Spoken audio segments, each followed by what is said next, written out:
కానీ ముఖ్యమంత్రి స్థాయిలో ఉన్నటువంటి ఒక వ్యక్తిని బీఆర్ఎస్ పార్టీ నాయకుడు చెప్పుతో కొడతా అనడము ఇది ఇంతకంటే సిగ్గుచేటి కూడా కాదు. ఇది పూర్తిగా వాళ్ళ అహంకారాన్ని బీఆర్ఎస్ పార్టీ ఆ నాయకత్వం యొక్క ఆ కుటుంబంతో పాటు ఆ నాయకులకు అహంకారమైనటువంటి భావజాలాన్ని బయటకు వస్తుంది. ఇది కరెక్ట్ కాదు. దీన్ని ప్రతి ఒక్కరు ఖండిస్తున్నారు. ఈ భాష మార్చుకోవాల్సిన అవసరం ఉంది. ప్రజలను ఇబ్బంది పెట్టినప్పుడు, ప్రజలు ఇబ్బందిలో ఉన్నప్పుడు నేను మాట్లాడదాను, కానీ చెప్పుతాం కొడతాననేది ఇది కరెక్ట్ కాదు.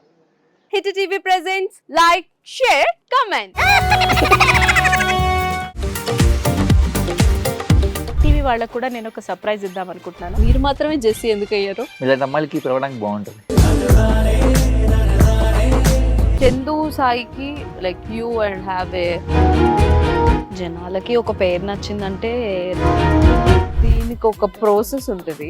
ఎందుకు ప్రాసెస్ డైరెక్ట్గా వెళ్ళిపోదాం. ఏదైనా ఒకటి మర్చిపోయినావా నువ్వు? మర్చిపోయినా మేడం. ఏం మర్చిపోయావు? నా గుండె.